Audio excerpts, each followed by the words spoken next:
The sky above Earth Base 9 turned dark as the giant alien ship landed. It was shaped like a silver claw, wide and tall, blocking out the sun. Soldiers and scientists ran to their stations. The alert sirens rang across the base. Everyone knew this was not a normal visit. The ship belonged to the Zyrene Empire, a powerful alien race. Their queen, Azkana, ruled over 50 worlds. She was known for her wisdom and her anger. If anyone offended her, they did not live long after as the ships. Ramp lowered. A line of armored guards stepped out. Behind them walked the queen. She wore tall golden armor, her face hidden behind a crystal mask. She walked with calm steps, but everyone felt fear in their hearts. A tall translator device floated beside her. It spoke in a cold voice. Your base has been chosen for a sacred duty. Our royal beast is dying. If it dies, your planet will be punished. Inside a glowing cage rolled behind her was a massive creature. Its body was like a mix of lion, dragon, and bull. It was black and silver, with sharp horns and green eyes. But the beast was not roaring or moving. It lay still, breathing slowly. Black liquid dripping from its side. The queen spoke again. This is Tharnak, guardian of my bloodline. It was hurt in battle. None of our healers can save it. If no one here succeeds, Earth will be removed from our map. Gasps filled the air. The base commander, General Arn, tried to speak, but his hands were shaking. We will call our best medical experts, he stuttered. Scientists, doctors, and alien specialists gathered in the meeting hall. Many had years of experience. But one by one, they refused. We don't know this species. I'm not trained for alien anatomy. I don't want to die. Even the bravest hesitated. The beast had sharp claws. Its breath alone could melt steel. No one wanted to go near it. In the back of the room stood a small woman in a white coat. Her name was Mira. She was not a scientist. She was not a soldier. She was just a vet, someone who cared for animals. Dogs, cats, farm animals. She had no medals, no titles, but she stepped forward. I'll try. Everyone turned to her, shocked. General Arn narrowed his eyes. You're a vet. Mira nodded. Yes, I don't know. Alien tech, but I've seen pain. I've seen creatures scared and alone. Let me see it. The queen's mask turned slightly. Then she gave a slow nod. You may try. But if you fail, I understand, Mira said calmly. Inside the containment zone, Mira stood alone. Tharnak lay in the center of the chamber. Its breath was ragged. Its sides rose and fell like slow waves. Alien guards watched through the thick glass. They had weapons ready in case the beast attacked. Mira walked forward slowly. Her boots made soft clicks on the clean metal floor. She carried only a small bag of tools. No weapons. As she came close, the beast opened one eye. It growled, deep and low. Mira stopped. She crouched down, keeping her voice steady. I know it hurts, she whispered. I'm here to help. Tharnak's ears twitched. It sniffed the air. Mira pulled out a scanner. It showed strange signals inside the beast's body. Something was stuck deep in its side. A strange metal shard, glowing red. She used her gloved hands to feel around the wound. Black blood stuck to her fingers. Suddenly the beast shifted. It growled louder. The guards aimed their weapons. Stand down. The queen's voice rang. Mira didn't move. She kept her hand on the beast's side. Easy, she whispered. I've seen big ones like you. You're scared. I get it. Her voice was soft, not afraid. She had used the same tone with Wild. Dogs back on Earth. Tharnak slowly lowered its head again. Mira turned on her. Come. I need a small surgical kit and a level 2 stasis gel. Also, I need a robotic arm to hold open the wound. Are you serious? A voice answered. You're just a vet. I'm serious. And I'm not just a vet. I'm the only one in the room with the beast right now. After a long pause, Her tools arrived. Robots rolled them in through a side door. Mira worked quickly. She sprayed the stasis gel, stopping the bleeding. The robotic arm held the skin open while she reached in with a small tool. The shard was deep. It pulsed with energy. Mira realized it wasn't just a piece of metal. It was a type of alien tech. Maybe a weapon fragment. She paused. If she pulled it the wrong way, it could explode. She looked at Tharnak's face. The creature looked at her, too. In that moment, she felt something pass between them. Trust. "I've got you," she said softly. She moved the tool carefully, using her training from years of delicate surgeries on wild animals. The shard came loose with a soft hiss. The beast let out a long, low breath and fainted. Mira stepped back. The wound was closing, slowly but surely. She turned to the glass wall, where the Queen stood watching. "It's not safe yet," Mira said. "But he's stable. I'll need more time." The Queen nodded. Her voice came through the translator. "You are either brave or foolish," Mira smiled. "Both, probably." Mira stood alone in the recovery chamber. Around her, machines beeped softly. The air smelled like antiseptic and alien blood. Tharnak, the giant beast, lay quietly on a bed made of reinforced steel and energy pads. His wound was still glowing. But the bleeding had stopped. The Queen had allowed her to stay with the beast, under guard, to continue treatment. Two tall Zerine soldiers stood near the door, their weapons ready. They said nothing, but Mira could feel their stares. Mira checked Tharnak's heartbeat. It was strong now. That gave her hope. She whispered, "You're tougher than you look." "Big guy." The beast's ear flicked slightly, as if he heard her. Mira cleaned her tools and looked at the scans. Something was strange. The shard she removed was not just a weapon fragment. It had small cables and a light core inside, almost like a tracking device or a control node. Why would a beast carry tech like this? She asked herself. She sent the data to the Earth-based lab and requested a deeper scan of the shard. One of the Zerine guards suddenly spoke. His voice was low and sharp. "You should not be here alone, human." Mira looked up. "Why not?" "I've done this before. This is not a pet. It is a royal guardian. It has killed warriors. You do not understand its mind." "I'm not trying to control it," Mira said. "I'm trying to help it." The guard said nothing more, but Mira could feel the tension. A few hours later, the Queen herself returned. She stepped into the room with no guards this time. Her golden armor made soft sounds as she walked. Mira stood and bowed slightly. "Your Highness." The Queen looked at Tharnak, then at Mira. "He is still alive. Yes, he's responding well. But I need more time to check for infection and internal damage." The Queen moved closer, her mask reflecting the soft blue lights. "No one among my people would enter this room. They fear the beast. You do not." Mira gave a small smile. "I've worked with scared animals all my life. The bigger they are, the more gentle you need to be." "Tharnak is not just an animal," the Queen said. "He was born in fire and raised in battle. His kind once guarded our temples. Now only he remains." Mira nodded. "Then he deserves to live." The Queen looked thoughtful for a moment, then asked, "Why did you come forward when no one else would?" Mira took a deep breath. "Because he was hurting. That's all I needed to know." Later that day, a small group of alien scientists arrived. They wanted to inspect Mira's work.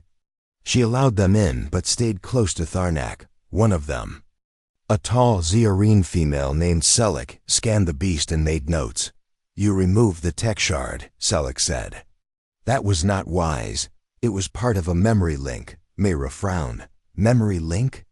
"Yes, it allowed the Queen to share emotions and thoughts with the beast." Mira looked back at the sleeping Tharnak. "That means the pain, the fear, it was being shared." Selek nodded. "And now it is broken."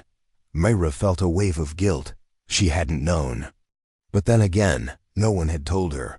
I'll find another way to help him, Mira said. Even without the link, Selleck gave a small nod. We shall see. That night, Mira stayed near the beast. She slept lightly in a chair beside the bed, waking every few hours to check his vitals. In the early morning, a soft growl woke her. Tharnak was awake. He lifted his great head slowly and looked at her. His green eyes glowed in the dim light. Mira didn't move too fast. She sat still, meeting his gaze. Hey, she whispered. You're back. The beast sniffed the air, then let out a low sound, half growl, half whine. Mira stood slowly and reached out her hand. It's okay, you're safe. Tharnak looked at her hand for a long time. Then, very slowly, he lowered his head and touched her palm with his snout. Outside the glass, the guards stared in shock. Inside, Mira smiled. Good boy. News of the bond spread quickly. Videos showed the mighty beast lowering his head to a human. Many on the base couldn't believe it. Some were amazed. Others were afraid. General Arn called Mira to his office. He looked at her with serious eyes. Mira, you've done something no one expected. The Queen is pleased. But some of her council are not. I didn't mean to insult anyone, Mira said. I only treated the patient. You made a connection, the general said. That's more dangerous than you think. Before she could answer, a message arrived. The Queen had summoned her to the Zirine ship. Mira, dressed in clean clothes, and brought her data tablet. As she entered the ship, she felt nervous. The halls were dark, with glowing symbols on the walls. Alien guards led her to a circular chamber where the Queen sat on a high seat made of black stone and silver vines. Human Mira, the Queen said, you saved my beast. You earned a place in our story, but I wish to understand you better. I'll answer what I can, Mira replied. The Queen leaned forward slightly. You risked your life. You had no duty to do so. No reward promised. Why? Mira thought for a moment. Because helping is not about reward, she said. It's about doing the right thing, even when no one else will. The Queen was silent for a while. Then she said, you are either wise or deeply foolish. Mira smiled. Still both, probably. Mira stood quietly in the medical chamber aboard the Zirine royal ship. Around her, walls glowed with faint purple light. Strange devices hummed softly. Tharnak, the Queen's mighty beast, rested on a padded platform designed for his massive size. His breathing was slower, now steady, but heavy. The Queen had allowed Mira full access to the alien medical tools. Mira had her own small bag of Earth-based instruments, but she now stood before technology far beyond anything she had seen before. Still, something was not right. Tharnak's wound had closed, but the glowing area around it had started to spread. Again, black veins pulsed under his silver scales. His temperature rose. The machines beeped with warning tones. Mira frowned. She placed her hand gently on his side and whispered, "What did I miss?" She called up the scan again on the alien screen. The image showed something unusual inside Tharnak's chest. A small energy signal was pulsing there, hidden deeper than the first shard. "That's not normal," she said to herself. "There's another piece." The door behind her opened. Queen Azkana entered with 2 council members and her advisor. Vern, a tall, cold-eyed Zirine who never liked Mira. "You said he was healing," Vern said sharply. "He was," Mira replied. "But there's a second device still inside him. It's reacting with his body. If we don't remove it soon, he could go into full system collapse." Vern crossed his arms. "You already removed 1 shard. It almost caused a blast." "Touching. Another one may kill him." "I don't have a choice," Mira said calmly. "If I leave it in, he'll die slowly. If I take it out, he might live." The Queen looked at the glowing image. Then she turned to Mira. "Do what must be done." Mira began the new procedure at once. She used both earth tools and Zyrene equipment. One robotic arm held Tharnak's chest open, while another gently pushed muscle aside. Mira inserted a long, thin probe to locate the second shard. Thought it wasn't easy. The tech inside Tharnak was fused to his body, part metal, part tissue, a deep connection. One wrong move and the shard could release energy enough to destroy the whole room. Mira's hand shook slightly. Sweat formed on her forehead. "You've done tricky work before," she whispered to herself. "Focus." The lights in the chamber flickered. Tharnak's vitals began to spike. A deep growl rose from his throat. Though he was still under sedation, Mira noticed a change in the shard's glow. It was reacting to her presence. Then she had an idea. "I need a neural pulse transmitter," she told the assistant drone. "And a bio-calming field." The drone beeped and brought over the tools. She remembered how she used sound and scent to calm wild animals on Earth. Maybe this tech responded the same way. Maybe the shard was confused, thinking it was still inside. A warrior. She set the transmitter to mimic calm brainwaves, slow, peaceful, animal-like patterns. The shard's glow faded slightly. "That's it," Mira said softly. "You just needed someone to speak your language." Slowly, carefully, she detached the shard. It let go of the tissue with a soft click. The moment it came free, the machines stopped flashing red. Tharnak let out a long breath, and the color returned to his scales. Mira placed the shard in a sealed container. It was no bigger than her finger, but it had nearly killed a living legend. The queen entered as Mira was cleaning up. "You did it again," Askana said. "You reached where none of us could." Mira gave a tired smile. "I got lucky." "No," the queen replied. "You understood him. You treated him not as a weapon, but as a being." Vern stepped forward, frowning. "This is dangerous. The beast is now separated from the royal link. It may not obey anymore." Mira looked at him. "He isn't a tool. He's a living creature. Let him choose."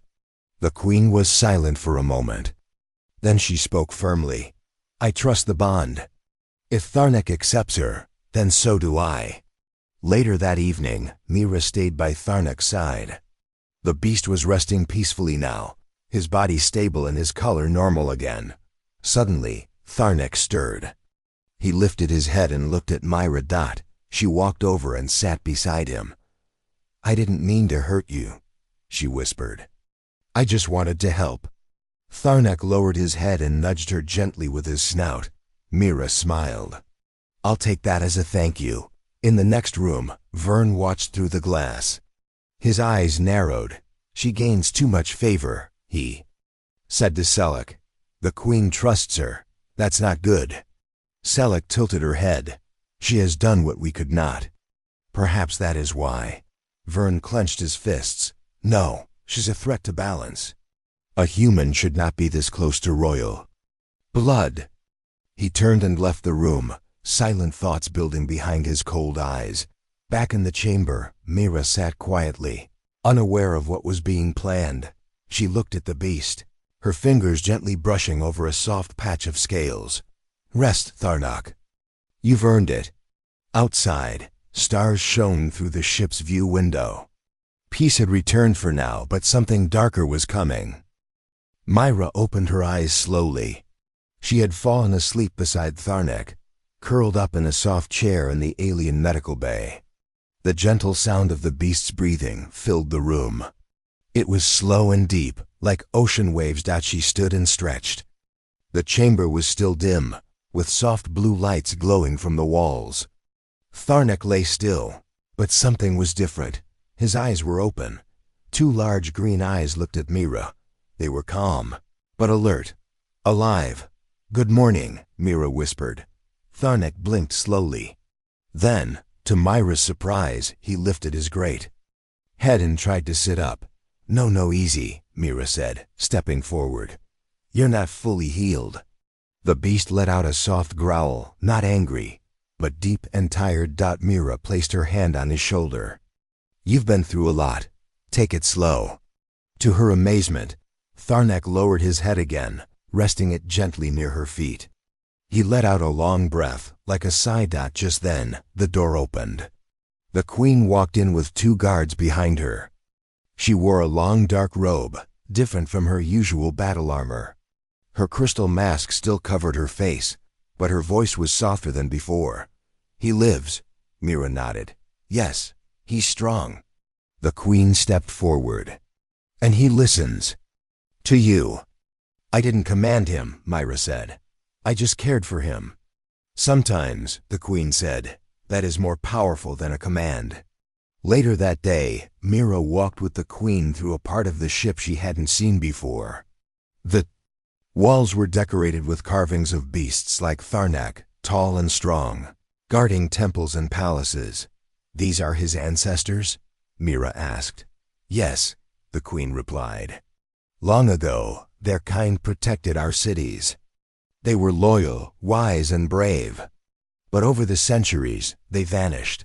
Tharnak is the last." Mira paused. "He must have felt very alone," the queen nodded slowly. "He did. Even I could only speak to him through the memory link.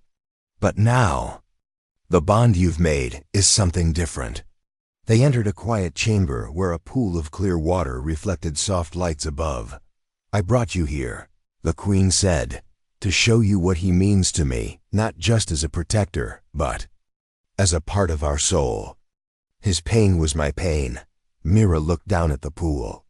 "I think he knew that, but pain kept you both apart." The queen said nothing for a moment. Then she asked, "What do you think he needs now?" Mira answered without thinking. "Freedom. A choice, and someone who treats him like a friend, not a weapon." The queen looked at Mira for a long time.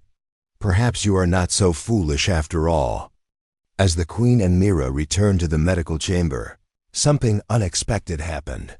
Tharnak stood up, not fully steady, but proud and tall. His claws clicked on the smooth floor. The guards raised their weapons in shock, but the queen held up her hand. "Wait." Tharnak looked at Mira, then walked toward her, his heavy body moving with quiet strength.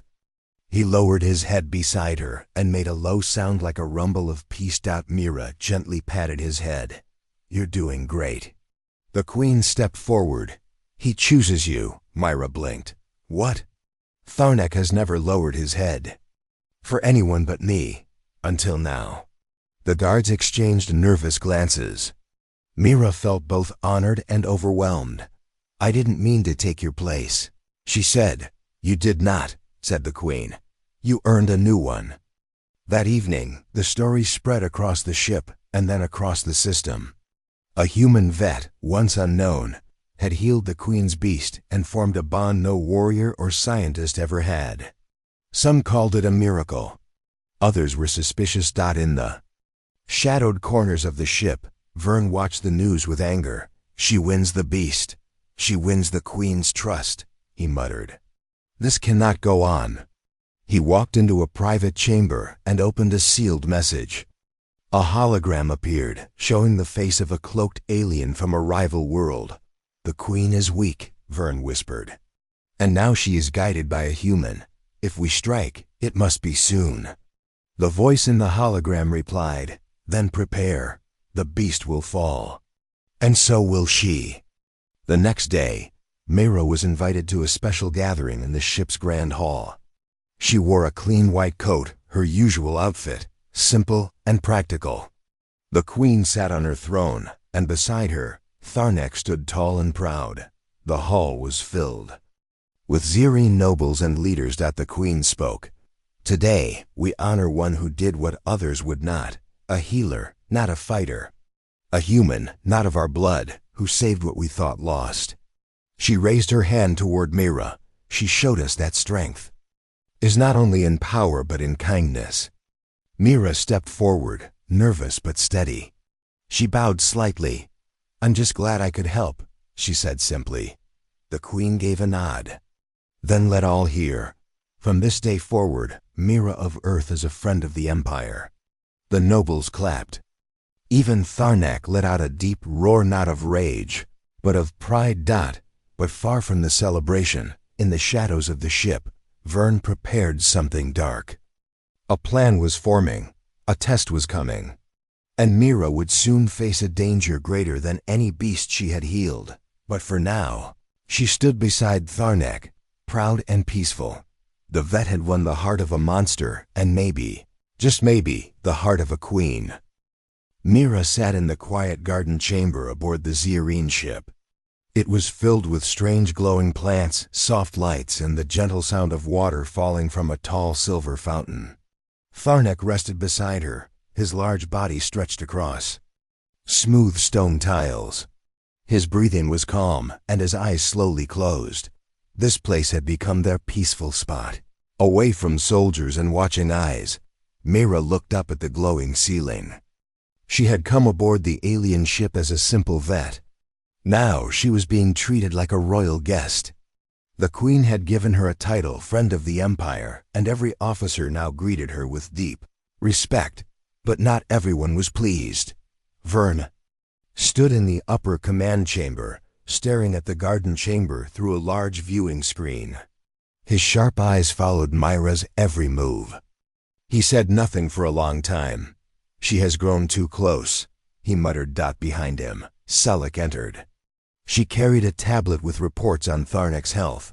His vitals are perfect, Selleck said. The human's care continues to work. Vern didn't turn around. Her closeness to the Queen and the beast has made her dangerous. Selleck frowned.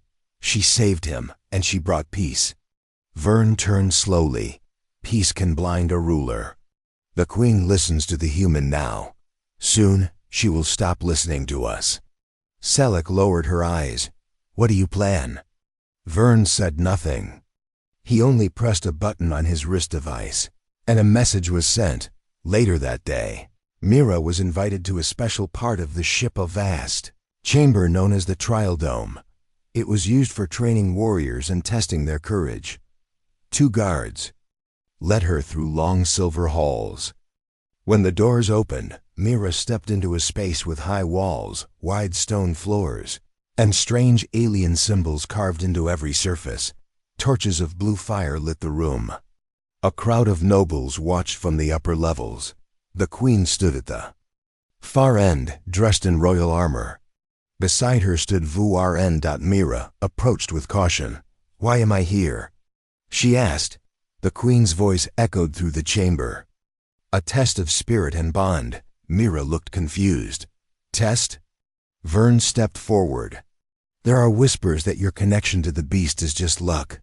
That he was weak, and you took advantage of him. We offer you a chance to show your bond. Is true. The doors behind Myra opened. A young Zeerine beast, smaller than Tharnak but wild and aggressive, was led into the chamber. It growled and pulled against its chains. Its eyes burned with fear and anger. Mira stared. You want me to calm that? If your heart is strong, Vern said, you will succeed. If not, the creature will tear you apart. Mira looked at the Queen. You agreed to this? The Queen did not answer. The guards stepped back and released the beast. It charged. Mira stood still. The crowd held its breath. The young beast stopped just a few feet from her. It growled and circled, confused. Mira didn't move. I know you're scared, she said calmly, but I'm not here to hurt you. The creature snapped at the air, but didn't strike her. It watched her closely. Mira slowly reached into her pouch and pulled out a small vial. Inside was a calming scent, one she had used on Angry Earth. Animals. She opened it and let the scent drift in the air. The beast sniffed, paused, then lowered its head slightly. That's it, Mira said softly. You're okay. She took one step forward. The creature didn't back away. Another step. Still calm. Then she placed her hand on its shoulder. The crowd gasped. The young beast let out a low rumble, not a growl, but something like a soft purr. Mira gently rubbed its back. You're safe now. Up above, Vern's eyes narrowed. His trap had failed. The Queen stood slowly. She has passed. Mira looked up. Was this really necessary? The queen walked down the steps. Our people must see what I already believe. That your bond is real. That your care is honest. Mira stepped back from the beast. I don't do this for show. I do it because they deserve love. Even the scary ones. The queen gave a small nod. Perhaps we all do. That evening, Mira returned to the garden chamber. Tharnak greeted her with a quiet growl and sat beside her. The stars outside the window twinkled gently. She sat in silence for a while, petting his head. I think I passed some kind of test today, she whispered. But I don't think it was for me. I think it was for them. Tharnak huffed gently. You knew, didn't you? She said, you always knew who I was. The beast made a soft sound and lay his head on her lap. Meanwhile, far from the garden, Vern stood in the shadows of the lower deck. A cloaked figure waited in silence. She is stronger than expected, Vern said, but not untouchable. The figure whispered, then we will strike not at her, but at the heart of what she loves. A small device was passed between them, thin, black, and full of poison. The next phase had begun. Mira sat quietly in the chamber, watching Tharnak rest peacefully. His great body rose and fell with each calm breath. The soft glow of the ship's lights reflected off his silver scales, now shining bright and healthy. The queen had invited Mira for a private meeting. The talk was about much more than just medicine now. As Mira entered the grand hall, the queen stood waiting. The walls were decorated with images of ancient battles, royal ceremonies, and proud beasts like Tharnak. Sit, the queen said softly. Mira took a seat across from her. The queen's voice was low. Tharnak is not just a beast. He is the last of his kind. Mira blinked. Last of his kind? Yes, the queen replied. Once, many creatures like him guarded our worlds. They were sacred protectors. But war, time, and enemies have made them rare. Mira thought of Earth's endangered animals. Like Earth's last tigers or rhinos. The queen nodded. Exactly. And Tharnak carries the bloodline of our ancient empire. Mira was silent, feeling the weight of those words. The queen continued. If he dies, the royal line weakens. Our power fades. Mira's eyes grew wide. That's why you brought him here for treatment. Yes, the queen said. But his survival is more than medicine. It is hope. Mira leaned forward. Is there a way to help more than just him, to bring others back? The queen looked surprised. You mean, revive the species? Yes, on Earth, I worked with animals close to extinction. We used science and care. Cloning, nurturing, safe environments. The queen seemed to think deeply. Your methods are strange to us, but your success with Tharnak is proof of your skill. She paused. I will allow you to try, but it will be difficult. Mira smiled slightly. I'm ready to try. That night, Mira was led to a high-tech lab filled with equipment she barely recognized. Alien computers and devices hummed softly. She began studying the DNA samples taken from Tharnak's blood. Her Earth knowledge helped. She worked carefully, isolating the unique genetic markers that made Tharnak special. Weeks passed. Mira worked with alien scientists, learning from them and teaching them Earth methods. She combined their technology with her own knowledge. Slowly, life began to grow in small, clear tanks, tiny cells dividing and forming. The first signs of new life. But all was not well. One evening, Mira discovered something troubling. Several tanks showed signs of contamination. The growing cells were dying. She searched for the cause. Suddenly, the lab alarms rang loudly. Mira rushed to the main computer. The system showed an unauthorized access, a sabotage. Someone had tried to poison the new life. She was growing. She felt a cold chill. The next morning, Mira reported the sabotage to the queen. The queen's face was stern. This is betrayal, she said. Someone within our ranks wishes to stop this. Mira looked worried. Do you know who? The queen shook her head. Not yet, but I will find out. Meanwhile, Vern moved in shadows. He whispered to dark forces outside the Empire. He wanted to end Mira's work and weaken the queen's power. His plan was to strike when the queen was most vulnerable. Mira refused to give up. She increased security, worked longer hours, and guarded the lab herself. Tharnek's health was improving, giving her hope. One day, while working late, Mira heard a noise behind her. She turned to see. A shadow moved quickly. She reacted fast, grabbing a nearby tool. "Who's there?" she called. No answer. She followed the sound to a hidden room behind a false wall. Inside, she found devices set to release toxins into the lab tanks. She quickly disabled them. The next day, Mira spoke to the queen again. "We are close," Mira said, "but someone wants to stop us." The queen's eyes were fierce. "We will protect this project." As the days passed, small creatures began to hatch in the tanks, tiny versions of Tharnek's kind. Mira smiled through tears. The ancient species was coming back to life, but danger was near. Vern's spies were closing in. Mira knew the fight was just beginning. The soft glow of the nursery chamber filled the room with gentle light. Small creatures, no bigger than a cat, stirred in clear pods. Their scales shimmered silver and green, the first new generation of Tharnek's kind. Born thanks to Mira's care. Mira sat beside the pods, her heart full of hope. Tharnek rested nearby, watching over the young with quiet strength.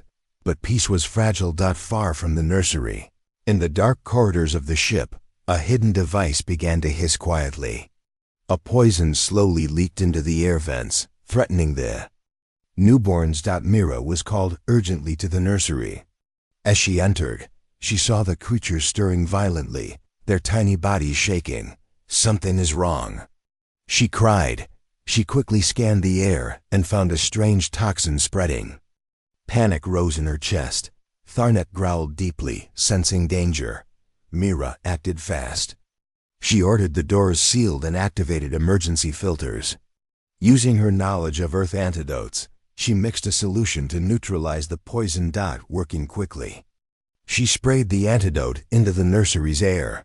The creatures began to calm. Their shaking lessened. Mira sighed in relief but knew this was no accident. The queen arrived with guards. "This was an attack," she said grimly. "Someone seeks to destroy what we've built." Mira looked at Tharnek. "We need to protect them all. No more mistakes." Vern's betrayal was clear. He had sent saboteurs into the ship, hoping to stop the revival. The queen called a council meeting. "Vern has betrayed us," she declared. "He will be punished." Vern was arrested and taken away. His cold eyes met Mira's with anger. "You may have won this battle," he said, "but the war is not over." In the days that followed, Mira worked harder than ever. She cared for the young creatures, feeding them, teaching them to trust humans. Tharnek became a guardian for the nursery, fiercely protective. The queen watched with respect. "Mira," she said one day, "you have done more than heal a beast. You have healed hope itself." Mira smiled. "I only did what I knew." Word spread across the Zyrine Empire about the human vet who had saved the royal bloodline. Leaders from distant worlds came to see the newborn creatures and meet Mira. They were surprised by her kindness, her courage, and her quiet strength. One evening, as Mira sat by Tharnek, the queen approached. "I offer you a place in my court," she said, "to teach others your ways, to build a new future for our people." Mira looked at the shining eyes of the beast beside her. "Thank you," she said softly. "I will do my best." The ship prepared to return to Zyrine's home world. Mira stood on the deck, watching the stars. She thought of Earth, her home, and how far she had come, from a simple vet to a symbol of hope across the galaxy. Tharnek nudged her gently. Mira smiled. "We did it, big guy." The queen's voice came through the cum. "Only the foolish dare to heal what others fear." "You were both wise and brave. Mira looked up at the stars. Maybe being foolish is the greatest strength of all.